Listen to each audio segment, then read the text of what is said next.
good, Nine on Dream family? Coming at y'all with episode 23 of the Nine on Dream Journey. My name is Julian Taliaferro. You already know we coming again with another weekly business update, lessons for the week, and topic for the day, which is time reveals all. And for this episode, it's gonna be a little bit shorter, but also more introspective. It's gonna be going a little bit deep and just looking at how I really want to strategically plan my future in entrepreneurship and looking at my next steps being an entrepreneur and what do I really want to get out of it and what do I aspire to have and what do I truly want. And it's all under the theme of time reveals all. So that's the topic for this episode. And to begin, the quote for this week is from Irving Langmuir, and it's, "You cannot plan to make a discovery." So I know what that quote means to me, but I want you guys to take the quote and let it mean what it means to you and make your own takeaways. But again, the quote is, "You cannot plan to make a discovery," from Irving Langmuir. But now I can get into my business update. So my product has arrived. Finally, after a month, maybe a bit longer, my product finally made its way from China to the US down to Miami.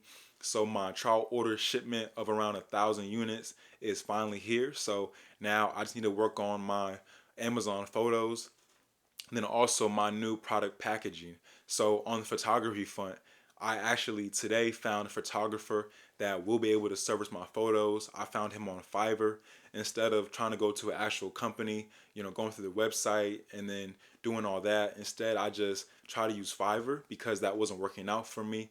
And then found this photographer who's only quoted me $300, which is great. And I'll be moving forward on that front, and I'll let you guys know a little bit more in the next steps. And then also for the product packaging, when I was calling a lot of these places, the minimum order quantity for a custom poly bag order where I'll be able to put my logo on it was around like 10,000 or higher. So a lot of the places just wouldn't work for me. Or if they did give me a quote, it was really high and still more bags than I needed. So now I'm looking at screen printing places. So where I would take the poly bags that I already have and then just get a PDF of my logo and then screen print my logo on the poly bags that I already have and I receive from Uline, right? So just go to a screen printing shop and get it figured out that way. And I think this will be better anyway. I feel like it'll be cheaper as well. So that is what I'm looking at for product packaging, and hopefully these shops will be able to service my type of bag. And then also for retail arbitrage, right? How I have these toys that I want to send to Amazon so I can understand the back end before I send in my actual product. I needed a label printer, right? Which I need for retail arbitrage, but I will also need this for my regular packaging as well. When I send my units that I package here to Amazon, I will still need a label printer, but I needed it now because I'm doing this retail arbitrage. So usually thermal label printers are around upwards of $200, right? So that would have been another big cost to add to my budget. But there's actually a trick where you make an account with UPS. UPS actually allows you to rent out thermal printers for $2 a month. I mean, sorry, $2 a week, and they'll actually give you the thermal printer, they'll ship it to you, and they'll also give you free supplies. So that's what I did last week. I created a UPS account, and my thermal printer should be on its way. And then once I receive that, I can start moving forward with that retail arbitrage process as well and send my toy to the Amazon fulfillment center. And then also, I had two toys, right? I had the unicorn toy and then also the the like Voltron toy or like the action figure. So when I was scanning these products on the Seller Central app, and it told me would I be able to do this product or not. Both of the products said that I would be able to sell them on Amazon, right? So I ended up putting both of these products on Amazon, but for the Voltron toy or the action figure, I actually received notifications from Amazon saying that I would not be able to sell this product unless I have toy certifications because the product is used for children under the age of 12. I needed certain certifications to actually sell this product. So I'm not going to be able to sell that Voltron toy, only the unicorn. But honestly, it is pretty interesting that they wouldn't have said that up front before I actually bought it. So I'm probably just gonna take back that Voltron toy, but I will be moving forward, at least learning from this one product on the retail arbitrage side, and we'll see how that goes. So that's my business update. And now I have 3 lessons for the week. And the first one is from a video that I was watching on the EYL channel. It was a panel hosted by MG the Mortgage Guy, where he was talking to Don Peebles, right, who was a very successful real estate developer. I'm pretty sure he owns the People's Company. He also wrote a lot of books like the People's Principles and whatnot. So I've watched a lot of interviews from him before, but what was interesting about this last interview that I watched was he was saying how he used to be an appraiser and he leveraged that position into being a real estate developer. So the lesson was be excellent today to have something to offer tomorrow. So for me, I took that and I thought about in terms of my FBA and me knowing that I have aspirations to do more, but I have to be excellent in what I'm doing now, or at least learning and doing the best that I can in this business model and this vehicle that I'm in now to set myself up to have the mindset, to have the learnings, to have the knowledge to do something different in the future. The second lesson for the week is there's always a solution. So probably around Thursday, Friday last week, I was feeling really down just because I contacted, a lot of packaging places, called them, did the online quotes. None of them was looking like they'd be able to offer me what I need. And the same thing on the photography front. All the prices really high for these various photography companies, and some of them just didn't offer what I needed. So for a moment, I was really kind of distraught, because I felt like there wasn't anything that I could do, and that I was just in a place where I couldn't move forward and there was no solution. But like the theme, time reveals all, and there's always a solution, right? So my solution came in the form of just looking for a photographer a different way, right? And that was through Fiverr. Um, so even when you feel like you're out of options, you're not out of options. And then with the product packaging, even though I can't go to an actual place, my mom actually gave me the suggestion of going to a screen printing place. So there always might be a ram in the bush. So sometimes you have to listen to other people who may have a different perspective or have more knowledge, to guide you a different way that you weren't previously thinking. So that's a lesson. There's always a solution, no matter how dismal it may seem, no matter how many times you try to achieve something, the answer is always there. It just may not be what you were expecting, right? Or it may not have be found the pathway that you were looking at it for. So that's the second lesson of the week. And then the third one is know your history. So for this isn't really in terms of entrepreneurship. This is just more personal as me being a black man.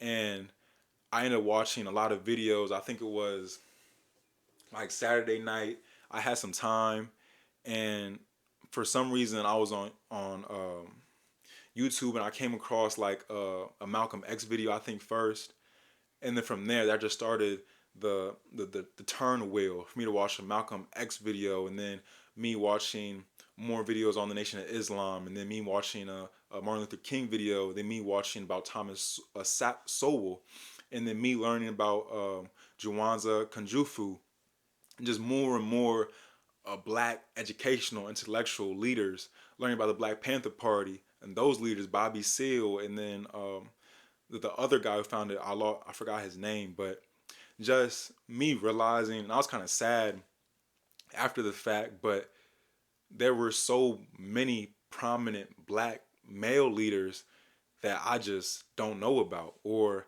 maybe I've heard the name, but I have no real education on what they've done for, the African American community, what they've fought for, what they've tried to achieve. And for me, it was a realization that I need to educate myself. I need to understand what these men did, what these black men did. And even like Martin Luther King Jr., my education on him, although he may be the most prominent um, African American figure in general, like in America, just because of what he's did, all I really know about him is like the march and then the "I Have a Dream" speech. That's that's that's the maximum amount of information or knowledge I know about Martin Luther King Jr. Right? I know nothing else. So, like I said, it was kind of a sad realization when I realized the lack of information that I had, but was also an incentive to go out and acquire information and be curious about the past and the people who paved the ground before me, because it's so crucial and there are so many that needs to be known, voices that need to be heard, and that way you don't repeat the past and you can learn from the past. So those are the three lessons. First one, be excellent today to have something to offer tomorrow. The second one, there's always a solution. And then the third one, know your history. But now with the business update out the way and lessons of the week out the way, I can get into the topic, which is time reveals all. So this goes into the idea of like you don't know until you know, or like also you know when you know. So like looking at my life in terms of entrepreneurship as a kid, I knew I wanted to have my own thing. I used to tell my parents that I wanted to have my own car company, right? But I was just saying these things. But I knew that I wanted to be an entrepreneur in thought, but I had no form or no idea how that would manifest itself, right? I didn't know until boom, August 1st, 2022, when I made the decision to be an entrepreneur. And then from there, it was okay, I'll be an entrepreneur, right? But what form does that take? What vehicle will I be in? And the vehicle ended up being Amazon FBA and getting into e-commerce, right? So that's where I'm at. But then more time passed. It's been probably 6 months since then, and I've I'm an engineer now, right? But I've also had aspirations to be a CEO, have aspirations to be a founder, have a tech startup, and then that's what I realized that after this time period, this time has revealed to me that I need to move forward and start doing what I really want to do, which is having my own tech startup, being a founder, creating a company. And it's something I knew, but it didn't really click until I ended up having a meeting with actually like Steve Armin, who is the director of the incubator that I'm in. And, he kind of just put it bluntly to me when he was just like telling me about what I'm doing now, about Amazon FBA, and like what is the real reason why I'm doing it. And the real reason is just to learn entrepreneurship. But because learning is the priority, then it's not gonna be real, right? Like you're not really doing anything here.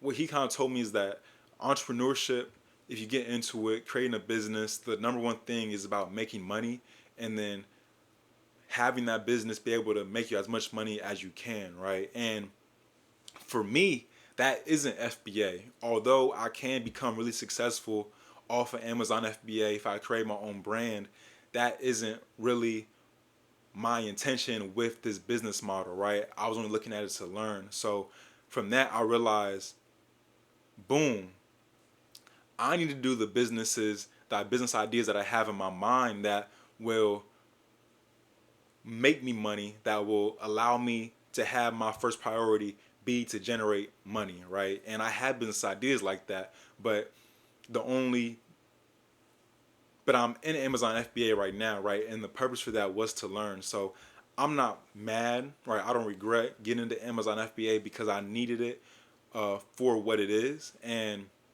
it allowed me to take that step into entrepreneurship, right? But now that I'm in entrepreneurship, now I can make my decision and decide the path that I want to take, right? And it isn't FBA. It's about me trying to be a founder. So that means after I sell off this first trial order of products on Amazon and I get my hands free off this product, then I'll be done with Amazon FBA and I'll be moving forward on trying to figure out how to create a startup and how to be a founder. So That's kind of what I'm looking at. I will still finish strong with Amazon FBA, still try to make as much profit as I can, recoup back all my money, try not to break even and make more money, but we'll see. But that's what I'm looking at when it comes to my next steps in entrepreneurship, which is me doing what I really want to do.